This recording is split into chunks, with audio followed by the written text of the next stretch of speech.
Welcome back friends. जैसे कि आपको पता है हमने VLW computer revision classes start की हुई है। उसका लेक्चर नंबर 2 है आज। टारगेट हमारा 30 आउट ऑफ 30 ही रहने वाला है कंप्यूटर की। तो आइए स्टार्ट करते हैं। आज हमारा मेन टॉपिक कंप्यूटर मेमोरी रहने वाला है, जिसमें से 3 से 4 क्वेश्चंस पूछे जाएंगे कंप्यूटर मेमोरी से। लेकिन उससे पहले 2-1 मिनट हम यहाँ पर लगाते हैं। Computer architecture, components of computer में ब्रीफली हम देखेंगे, उसके बाद हम हमारे आज के टॉपिक पे आ जाएंगे। तो सबसे पहले हम देख लेते हैं कंप्यूटर आर्किटेक्चर जो है, कंपोनेंट ऑफ कंप्यूटर। ये किसने दिया था? 1970 में वॉन न्यूमैन ने आर्किटेक्चर ऑफ कंप्यूटर दिया था। तो ये आर्किटेक्चर की सीक्वेंस क्या है? ये जो कंप्यूटर में पूरा प्रोसेसिंग सिस्टम होता है, इसमें सीक्वेंस ये होती है: input, processing, output, storage, IPOS। ये क्वेश्चन पूछा भी गया है। जो क्वेश्चंस पूछे जाते हैं, पूछे जाएंगे, उस तरह की ही हम चीज़ें आपको बताते हैं। तो इनपुट, प्रोसेसिंग, आउटपुट, स्टोरेज, ये सीक्वेंस आपने याद रखना है। हम इसको अलग से इनपुट को, आउटपुट को हम एक वीडियो में कवर करेंगे। प्रोसेसिंग अभी हम देखने वाले हैं। प्रोसेसिंग और स्टोरेज, ये 2 पॉइंट्स हम देखने वाले हैं मैन आज जो हमारा रहेगा। इनपुट आउटपुट हम नेक्स्ट लेक्चर में कवर करेंगे। तो प्रोसेसिंग में हमारा CPU आता है। CPU that is central processing system, brain of computer इसको कहा जाता है। बहुत बेसिक क्वेश्चन है। इसके 3 पार्ट होते हैं: ALU that is arithmetic logic unit, control unit and register. ठीक है, 3 पार्ट्स होते हैं किसके? CPU के। और इन तीनों को एक एक करके हम देखते हैं। अरिथमेटिक लॉजिक यूनिट जो होता है, इसके 2 सब सेक्शंस होते हैं। एक होती है इसकी अरिथमेटिक सेक्शन जो परफॉर्म करती है एडिशन, सब्सट्रैक्शन, मल्टीप्लिकेशन और डिवीजन जैसे फंक्शंस को, और दूसरी होती है लॉजिक सेक्शन जो परफॉर्म करते हैं कंपेयरिंग, सिलेक्टिंग, मैचिंग और मर्जिंग जैसे ऑफ डाटा जैसे फंक्शंस को। Okay, ALU arithmetic logic unit की 2 सब सेक्शंस अरिथमेटिक सेक्शन और लॉजिक सेक्शन होती है। इसके रिस्पेक्टिव फंक्शंस आपने देखे।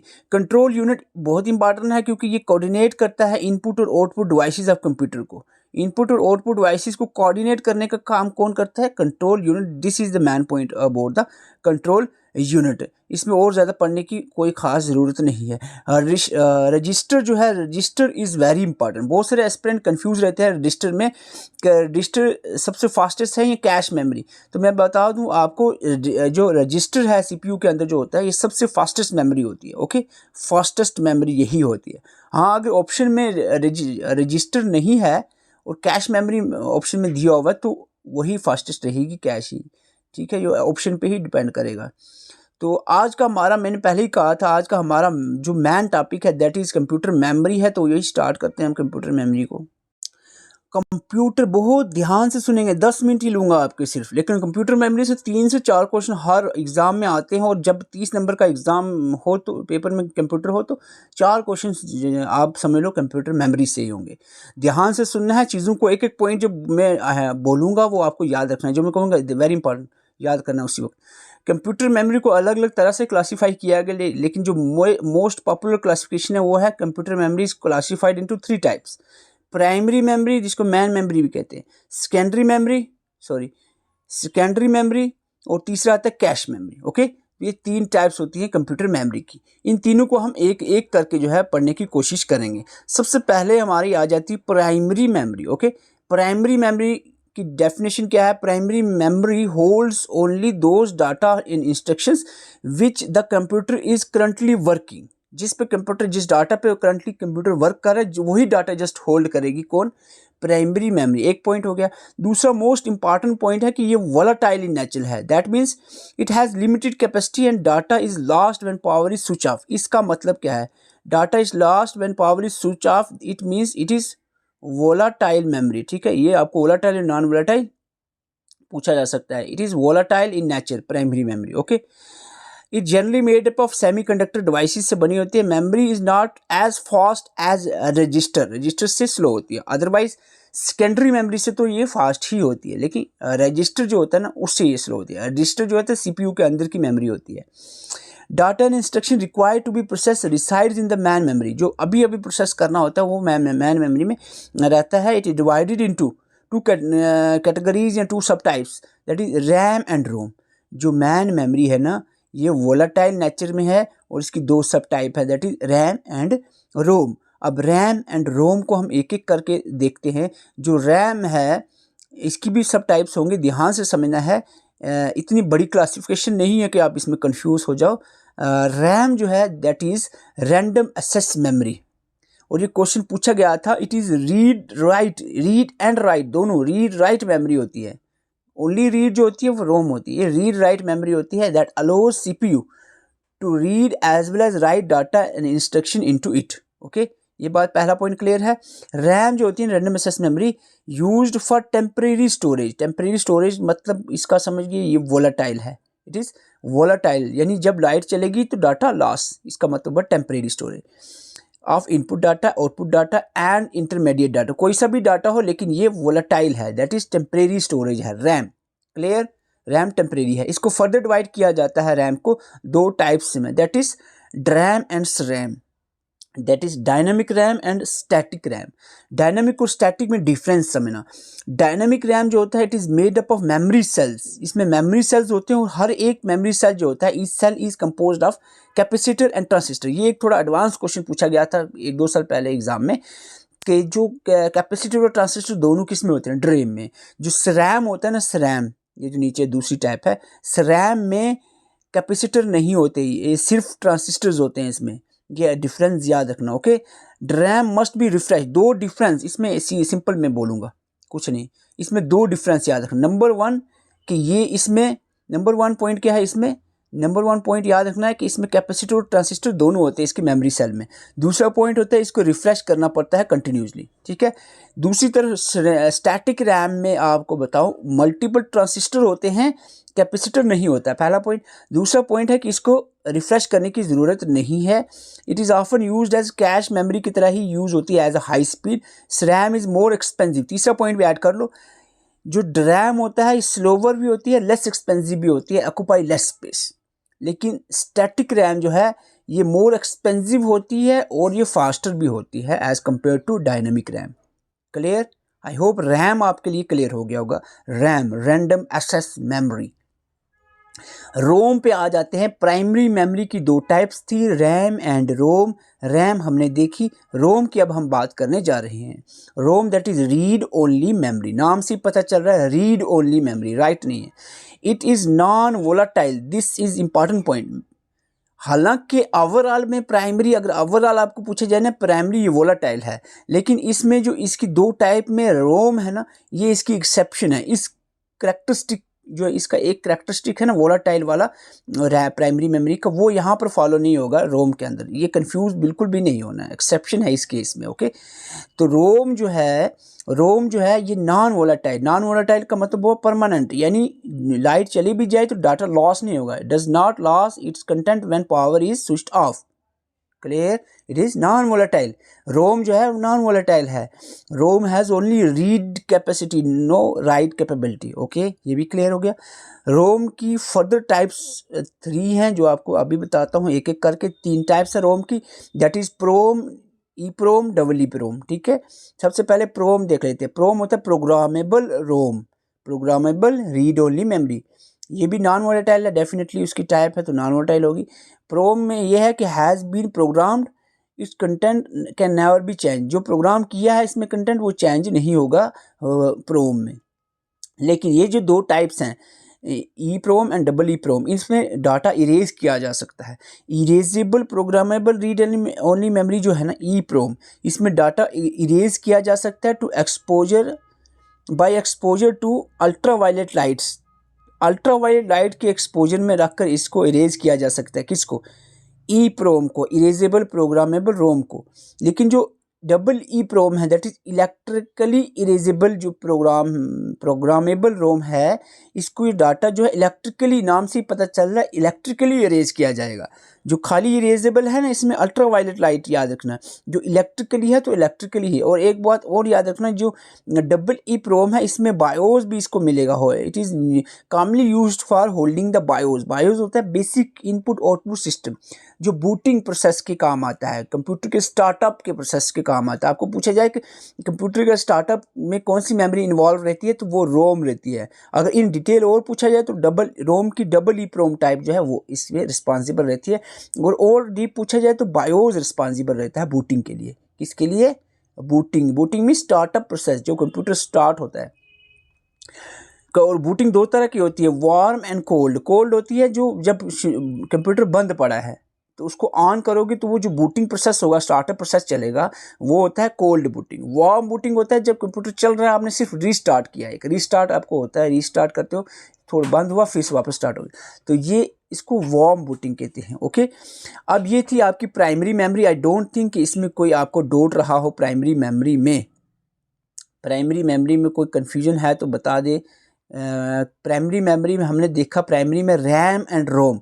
रैम में डायनेमिक रैम, स्टैटिक रैम। रोम में आपने 3 तरह की टाइप्स देखी, प्रोग्रामेबल रोम, इरेजेबल प्रोग्रामेबल रोम और electrically erasable Rome.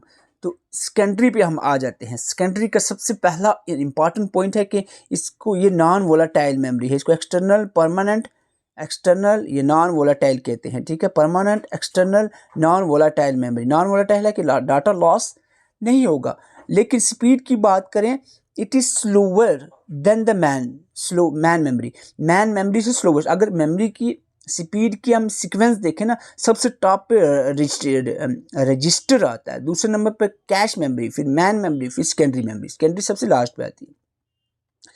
These are used for storing data and information permanently. CPU directly does not access these memory. बिल्कुल CPU तो मैन मेमोरी को असेस करेगी या कैश मेमोरी को, इसको असेस नहीं करेगा सेकेंडरी मेमोरी को directly. Instead by they assess the via input output routine से ये असेस किया जा सकता है। तो इसकी मेन चीज़ यही है, आपको याद रखना, नॉन वोलाटाइल परमानेंट मेमोरी होती है सेकेंडरी। और इसकी टाइप्स एग्जाम में बहुत बार पूछी गई है, तो टाइप पे बात करना बनता है। और टाइप में मैंने ज़्यादा डिटेल फालतू की नहीं डाली है, डायरेक्ट जहाँ से क्वेश्चन बनता है वो मैंने आपको बताया। आपने याद रखना है क्या कि सेकेंडरी मेमोरी जो होती है वो 3 कैटेगरीज में डिवाइड की जाती है। That is magnetic memory, optical memory, solid stage storage. Sorry, इसको मेमोरी नहीं, इसको हम इधर स्टोरेज लिखेंगे तो ज़्यादा अच्छा रहेगा। और magnetic storage, optical storage and solid stage storage. Okay, और इसकी एग्जांपल्स याद रखनी। मैग्नेटिक स्टोरेज के अंदर मैग्नेटिक टेप्स आते हैं, जो पहले ज़माने की कैसेटें होती थी, रिकॉर्डिंग के लिए यूज़ होती थी। मैग्नेटिक डिस्क आती हैं, हार्ड डिस्क आती हैं जो फिक्स होती है, इसको रिमूव नहीं किया जा सकता। फ्लॉपी डिस्क आती हैं। तो ये 4 तरह की जो है इसमें मेमोरीज आती है मैग्नेटिक मेमोरीज में, मैग्नेटिक बनी होती है मैग्नेटिक तरीके से। तो ऑप्टिकल मेमोरी में ऑप्टिकल डिस्क आती हैं, जैसे कि CD, DVD, CD रोम। ये क्वेश्चन अभी पूछा गया था, लोग रोम का नाम सुन के प्राइमरी में इसको घुसाड़ देंगे, ऐसा नहीं करना है। CD रोम हो, DVD रोम हो, CDREW हो, ये सारी ऑप्टिकल मेमोरी सेकेंडरी मेमोरी की टाइप्स में आते हैं, ठीक है। CD की कंपैक्ट डिस्क फुल फॉर्म होती है, DVD की डिजिटल वर्सेटाइल डिस्क होता है, ये तो बताने की ज़रूरत नहीं है, बहुत बेसिक चीज़ है। CDRW की फुल फॉर्म पूछी जा सकती है, कंपैक्ट डिस्क रीराइटेबल। CDR की फुल फॉर्म CDR की है कंपैक्ट डिस्क रिकॉर्डेबल। और वार्म जो है ऑप्टिकल मेमोरी है, वार्म की फुल फॉर्म है राइट वंस रीड मैनी। और ब्लू रे डिस्क भी ऑप्टिकल मेमोरी में आती हैं। तो आई होप ये सारी ऑप्टिकल मेमोरी, पहले तो ओवरऑल आपको याद रखना है कि ये सेकेंडरी मेमोरीज हैं, ठीक है। वो तो बाद में इसकी सब टाइप्स के हिसाब से अगर आपको पूछा जाए कि ये जो वार्म है किस तरह की मेमोरी है, प्राइमरी सेकेंडरी, ये तो सेकेंडरी रहेगी। अब कौन सी तरह की सेकेंडरी है, ऑप्टिकल मेमोरी स्टोरेज के में आता है, ठीक है। सॉलिड स्टेज स्टोरेज में आपकी पेन ड्राइव, जिसको फ्लैश ड्राइव भी कहते हैं, ये क्वेश्चन पूछा गया था अभी पहले रिसेंटली। मेमोरी कार्ड, ये एग्जांपल्स हैं सॉलिड स्टेज स्टोरेजेस की। ओके, तो आई होप ये सेकेंडरी मेमोरी की सब टाइप्स जो हैं और इसकी एग्जांपल्स आपने याद रखनी है, जिसको एग्जाम में डेफिनेटली पूछा जा सकता है। और कैश मेमोरी की जहाँ तक बात करें, it is very high speed semiconductor memory which can speed up the CPU. It acts between the buffer between the CPU and man में। ये CPU और man memory के बीच में होती है एज अ बफर, CPU और man memory के बीच में। It is used to hold those part of data and program which must frequently used by the CPU। ऐसे डाटा को ये होल्ड करके रखती है, स्टोर कैश मेमोरी, जो CPU फ्रिक्वेंटली यूज़ करता रहता है डाटा। तो ये इसमें ही रहते हैं, CPU और मैन मेमोरी के बीच में ही रहता है ये cache memory as a buffer. और वो डाटा जो CPU फ्रिक्वेंटली यूज़ करता है वो कैश मेमोरी में ही रहता है। I hope you got this point.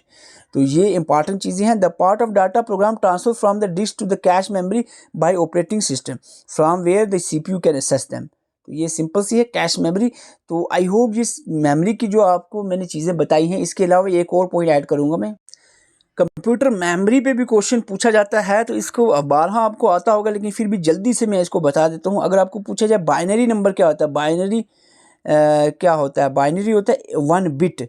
Binary होता है बिट स्मॉलेस्ट यूनिट है, जिसमें 0 और 1 में ही इसको काउंट किया जाता है। एक निब्बल जो है किसके बराबर होते हैं, एक निब्बल 4 बिट्स होते हैं एक निब्बल के अंदर। और जो एक बाइट है ना, एक बाइट इसमें 8 बिट्स होते हैं, एक बाइट 8 बिट्स होते हैं एक बाइट में। एक केबी में किलो बाइट, एक केबी में 10 से 24 बाइट्स होते हैं, एक केबी में 10 से 24 बाइट्स होते हैं। एक एमबी में मेगाबाइट, एक एमबी में 10 से 24 केबीज होती है। इस तरह से आप आगे चलते जाओ। इसके बाद जीबी, सॉरी इसमें जीबी आना चाहिए, जीबी में एमबीज, इस तरह से आगे चलते जाओगे, टीबी वगैरह। ये सीक्वेंस आपको मैं सीक्वेंस दूसरी जगह से बता। तो इस तरह से भी याद रखना, जैसे कि 10 से 24 बाइट्स एक केबी में, 1024 केबीज एक एमबी में, 1024 एमबीज एक जीबी में, 1024 जीबी एक टीबी में, 1024 टीबी एक पीबी में, पेटाबाइट में। तो ये सीक्वेंस चलेगी। सबसे पहले यहाँ तक आपको ज़्यादा आगे जाने की कोशिश नहीं करनी, यहाँ तक पूछा जा सकता है। और अगर मिलियंस में पूछा जाए तो आपको कहा गया कितने मिलियंस बाइट जो है किसके बराबर होता है, एमबी के। ठीक है, 1 मिलियन बाइट्स। अगर आपको पूछे 1 billion byte, approximately billion bytes GB के, मिलियन बाइट्स एमबी के। ये दो पॉइंट आपने याद रखना है, मिलियंस और बिलियंस। ओके, तो ये मेमोरी के रिलेटेड था। इसके अलावा फ्लैश, वर्चुअल मेमोरी क्या होती है? वर्चुअल मेमोरी एडिशनल मेमोरीज होती हैं जो उसको मैन मेमोरी को और जो है उसको बढ़ाती हैं। It is a technique that allow an execution process that not completely in man memory. One major advantage of this scheme is to program can be used larger man memory. Man memory को बढ़ाने के लिए external थोड़ा सा और storage को capacity बढ़ाने के लिए वर्चुअल मेमोरी जो होती है, आजकल मोबाइल्स में भी वर्चुअल मेमोरी आ जाती है। तो आई hope you got this all. अगर आप चाहते हो कंप्यूटर के जो एग्ज़ाम ओरिएंटेड नोट, जो बिल्कुल एग्ज़ाम के point, examination point of view से लिखे हुए 46 पेजेस के नोटिस हैं, वो आप चाहते हो, अगर आपको चाहिए, इसके साथ जनरल अवेयरनेस इंग्लिश और बाकी अदर नोट्स भी आपको अवेलेबल करवा दी जाएंगे। ये व्हाट्सअप नंबर है, इस पर आप कंटेक्ट कर सकते हो। अभी भी टाइम है, इसको आप अवेल कर रहे हो, जल्दी से अपनी प्रिपरेशन को कंटिन्यू करें, एग्ज़ाम ओरिएंटेड वे में अपनी प्रिपरेशन को जारी रख सकते हो। Thank you for watching. Channel पे नए, चैनल को सब्सक्राइब करें और कमेंट करके अपनी राय भी बता सकते हो कि क्या चीज़ इंप्रूवमेंट चाहिए आपको, किस तरह के लेक्चर्स आपको समझ आते हैं। Thank you for watching.